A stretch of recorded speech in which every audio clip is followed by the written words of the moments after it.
advertising for my day job.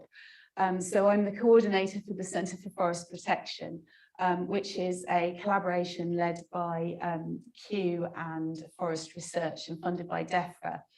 And some of our projects within this are actually directly building on projects that were started under Action Oak. So we have a genome-wide association study on acute oak decline, which if any of you were at the Action Oak meeting, you'll have seen my colleague present on. And my PhD is actually also all about collaboration. So I was funded by Action Oak and Queen Mary University. I work with a supervisor at Kew, but we've also been working with data collection with Forest Research, and part of that is funded by Woodland Heritage. So it's really important, as I think Nicola was saying, that these collaborations and this sharing of information and data continue. So in terms of time, I think I win the award for the messiest slide here by putting in what I'm talking about. But I'm primarily talking about living trees. The samples that I've been working on are sort of between about 75 and 200 years old. But actually, because I'm looking at the DNA and what happened after the end of the last ice age, I'm really looking across the Holocene and back further if you really wanted to look into the evolution of oak species. And in the part of my PhD that I'm not talking about today, I'm also going to be thinking about future time as well. So obviously I don't need to tell you about oak trees, but my work is on the two native species of oak in Britain, Quercus robur and Quercus petrea. And as Nicola said, they're really important economically and culturally, and have been throughout our history. So the distribution maps that you get on all of the data sets show them distributed throughout the country. But these don't really capture the variation in abundance across the country. If you ask anybody who works on oaks, they'll tell you that you find more Quercus petrea in the west and the north, and more Quercus robur in the south and the east. They're quite difficult to tell apart. So the acorns are the really obvious thing, and then there are a host of other things like the way they grow, but usually people look at leaf morphology. But as you saw earlier when Claire showed the oak leaves, environment can make a huge difference. There's also a lot of genetic difference and variation in oak leaves within one species. And actually, if you add in hybrids, it muddles things even more because they're really difficult to tell apart. There's been some studies that show that the hybrids between the two species look like one or other parent, but there are some where they're intermediate. Oak species have been described as a sort of nightmare for the idea of speciation. It was actually something that Darwin worried about. They hybridize all over the place, wherever they're found, they hybridize with each other. But they don't tend to then form new species. You just get lots and lots of hybrids and back crosses. There was a study in the 1960s that used a statistical analysis of leaf morphology and found that there was a lot of hybridization in Scotland, and it looked as if there was a continuum in the leaf morphology that suggested there was introgression between the two species. A later pan-European study looked at leaf morphology and found that it mostly fell into two groups. But they haven't really included Scotland. They'd only got one cited Scotland, and that was Dalkeith Estate, which has some very ancient oak woodlands, and they only had Quercus robur from there. So I was quite interested in finding out whether the genomics that we were working on showed whether we had introgression, as found with the earlier study on leaf morphology. So my samples come from the study that Nicola mentioned earlier, which was the Forest Conditions Survey that ran until about 2007. And then in 2019, Action Oak prompted this re-survey just looking at the oak trees. And when they went back in 2019, the surveyors took samples of leaves and sent them to us at Kew, where we preserved them in silica gel until we had some funding to sequence them, which we subsequently had. So the questions I'm asking are about whether or not we can use genomics to identify the species, because actually the leaves were just sent to us as British oak. What the distribution is of the two species, whether there was any genetic population structure in Britain, because that makes a difference to other studies that you do that also can make a difference to the vulnerability of the species. Could I identify hybrids? And there's been some evidence that you occasionally get triploids in oaks, so I thought that might be interesting to look at. Could I identify introgression? And I'm also looking at local adaptation to environments, and I'll be going on to look at whether there's future maladaptation under a rapidly changing climate. So we have whole genome resequenced samples using short read sequencing. We've got a good level of coverage. And what I'm looking at is the tiny single base pair differences between individuals called single nucleotide polymorphisms, or SNPs. So I've aligned the genomes, identified the SNPs, and then they've undergone quite an array of different filters to reduce the number of SNPs and make sure that what we're doing is statistically valid. When I looked at the balance of the alleles, I actually found 5 samples that looked as if they might be triploid. I haven't investigated any further, but I thought that might be interesting. They've been removed from the data set because they would mess things up otherwise. So I've used a bioinformatics tool called FAST structure, which uses lots and lots of SNPs to infer population structure. And I've also done a genome environment association analysis based on some models of 19th century data, climate data. So the FAST structure analysis, this graph shows each of the individual lines that you probably can't see as an individual tree. And the yellow is the proportion of the genome that's been inferred to be the Quercus robur, and the purple is Quercus petrea. So you can see in the middle of that graph, because I've organized these by proportion of species, there's a big chunk that are hybrids in some form. It was about 60 of the over 400 samples that I had. But you can also see that some of them are more Quercus petrea than Quercus robur. But there aren't that many that are more Quercus robur than Quercus petrea. So this shows that there's more introgression of Quercus robur into the Quercus petrea genomes. I also found that there was no further population structure in Britain, which is not massively surprising because we're not a very large country, and oaks are found throughout the country. Because they're wind pollinated, that means there is a lot of genetic mixing. But it's also good news because it means we don't have isolated populations that might be at risk, because smaller populations can be at risk with rapid change in environment. So where were they? Well, you can see from this that as people have previously noted anecdotally, Quercus robur was mostly in the south and east. You've got a few Quercus petrea around the north of London, and Quercus petrea in Wales, the west, and Scotland. But if you look at the green, that's the hybrids or the introgressed individuals. And for the most part, they sit where Quercus petrea is found. And there's actually one site in Scotland that all of my samples were hybrids. There are Quercus robur in Scotland, but there just aren't any in my samples, which mostly come from native woodlands. So the introgression, because the introgression is primarily from robur into petrea, there's a couple of reasons why that might happen. One is a lot of Quercus robur was planted into Quercus petrea sites. And these two species don't hybridize equally. There's an asymmetry in the way they hybridize. So Quercus robur is more easily pollinated by Quercus petrea, but it doesn't work so well the other way. So then when the hybrids backcross, they will backcross with Quercus petrea. So it might be that there's been planting. If anyone knows of any records that can tell me that, I'd love to hear about it.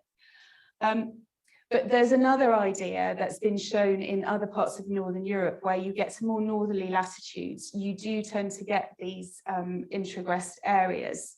And there's an idea that this is actually an invasion of the Quercus robur species, which may have been the pioneer species, by Quercus petrea. And the way that works is there's a Quercus robur stand of trees, and there's a Quercus petrea one perhaps further south. And because the pollen is taken a long way, there's pollen swamping of the robur stands, and then back crossing between the hybrids and more pollen coming in.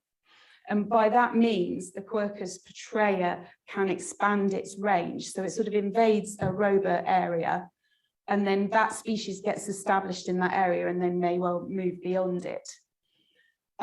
If you get that, actually within a few generations, you would see mostly Quercus petrea left. But what we've still got is a lot of hybrids. Now, if this has been going on for the last 6,000 years, you might not expect so many hybrids. So there's another possibility that actually there's some selection for the hybrids, that they're adaptive. And I think it's quite interesting that Quercus petrea, which is known to be more drought tolerant, is actually found in a lot of the wet parts of Britain. And it's also got a lot more variation in its genome. So it's possibly having an advantage of some of those Quercus robur genes in adapting to wetter environments. So then I'm looking at the genome environment analysis. I've taken variables that are most relevant for plants from some of the modelled climate data. And I've used some terrain variables calculated from Ordnance Survey elevation data and the aridity index. Then, because a lot of these variables are correlated, there's a couple of ways of dealing with them. One is that you just remove some of the correlated variables, or you can carry out a principal components analysis so that you capture in one measurement most of the variation. So I've done that by putting all of the temperature related ones together and all of the precipitation related ones together. What this doesn't take account of is things like drought, because I don't have a measure for drought, and obviously that has quite a significant impact on trees. And also things like forest disturbance and storms, which may be an issue in the future. I also don't have soil data, which I would really love to add into the model at some point. So in my results, this is with a fairly strict false discovery rate. And these plots that you're about to see are called Manhattan plots. You may have seen them if you've seen work on genome-wide association studies. So laid out across the x-axis is all the different points on the genome of the oak tree. And then there's a significance value on the y-axis. And the green are the SNPs that I found to be significantly associated with environmental variables, so differences in environment. This one is for temperature. So you can see there's some interesting points on chromosomes 2, 5, and 11. And there's a second temperature one, which has similar areas. And then for precipitation, there were just a few SNPs that were significant, which I'll come on to later, because I thought, oh, I was a bit surprised about that. And then we had something for a lot of hits for terrain position index, which is a difference in level between different areas, but it isn't very fine scale. So I'm sort of slightly skeptical about how useful this is at the moment. I do wonder if it's got anything to do with water runoff. This one, it was just me checking. So this is the precipitation SNPs. And what I've done is I've taken the genome differences, and on the left, you can see where a PCA has been carried out, and it's the most variation across the data set, but only using the SNPs that were associated with precipitation. And then on the right is control. And the x-axis across the bottom is species. It's basically how much they're petrea and how much they're robur. And the main variation genetically is between the two species. So you can see with the control, it pretty much matches the species difference. But with the precipitation, there's a lot more variation going on genetically. just using those associated SNPs. So that suggests there is some local adaptation here. So conclusions for this part of my PhD, there is a difference in distribution between the two species in the data set that I've got. There's lots of evidence for hybridization and introgression, particularly in Scotland, and especially in Quercus petraea woodland areas, with more introgression of Quercus robur. And my results seem to agree with the leaf morphology study that was done in the 1960s, saying that this is really wide, and maybe Scotland's a little bit different from some other areas where this work's been done. And the genome environment association analysis shows that there is local environmental adaptation that's not to do with differences in populations. And that's really important if we're thinking about future rapid climate change, because although, as we've already seen today, oaks are really versatile and they're quite plastic and they have adapted to different environments over the years, the pace of environmental change may be a big challenge to them. So for policy implications, some of the things the questions that I think this brings up is, should we be thinking about assisted migration? Should we be including acorns sourced from warmer and drier climates in our planting schemes? And also, should we be mixing up the two species? We were hearing about species variety today, but should we be thinking about giving these more opportunities to hybridize so that we increase the genetic variation in the populations? I don't have the answers to that. Those are things to think about. And then I'd like to go on and find out which areas of the genome are most introgressed, and if they match those parts that are associated with the environmental variables. And I'm also looking at genetic offset, which is a way you look at future modelled climates, which turned out to be really complicated, as I'm sure the client scientists here could have told me. And then I'm looking at, there's a score you can calculate to look at whether the genetics of the current populations are likely to be maladapted in some of the different locations under future climates. So thanks for listening to that. I'd be really interested to talk to anyone who's interested in my research.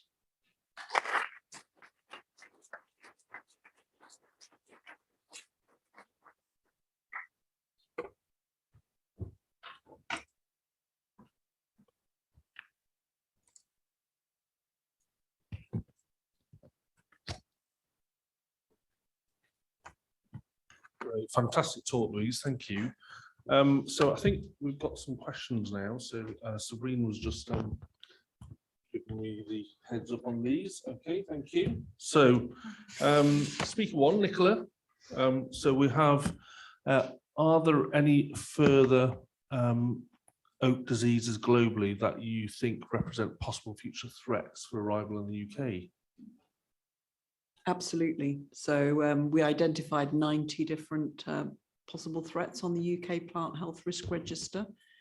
There are obviously Xylella I mentioned, but there are other insect pests that we're concerned about that are spreading in Europe. The oak lace bug is one that you may have heard of.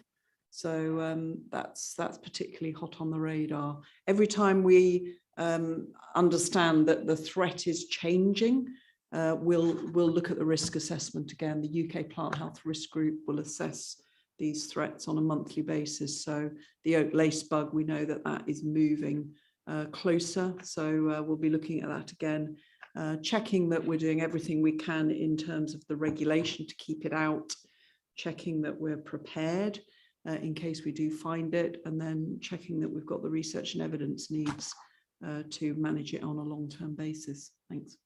Thank you. Another question for you, Nicola. Do you have an opinion on whether this disease is infectious or not? And if so, do you think the correct approach to dealing with this is to fell trees, or do you think they should be left in place? That's in relation to which disease? AOD, I think. AOD. Well, whenever we find a disease on trees, it's always a real challenge to understand what an appropriate action might be. I mean, for AOD, we do not recommend felling. You know, oak trees are a very important species, and actually, you know, they grow for 300 years, they live for 300 years, and then they die for 300 years, I think is how the sayings go. So throughout its life, it's fulfilling lots of important functions. We look at felling in a situation where we have a possibility to eradicate a pest or a disease. Clearly with AOD, it's widely distributed. That's not the case. You know, we are currently undertaking felling action against the Ips typographus, the 8-toothed spruce bark beetle, which affects spruce. We found it in Kent. It flies over the French Channel. And where we find it, we do take out those infested trees, because actually we're trying to protect the rest of the UK, the huge spruce forests of Scotland and Wales and the southwest. So it's really on a case-by-case basis. But in the case of AOD, no, you know, we don't take action. It's all about research and long-term management. Great, thank you. James, I've got a few questions for you here. So we've got one around, do you think the beetles would benefit from early AOD lesions? So I think the bacterial lesions, do you think that the beetles would benefit from those coming first and then enter the tree through that method? Yeah, that's a great question. And it's something that's currently the focus of research on the backstop project that's led by Forest Research.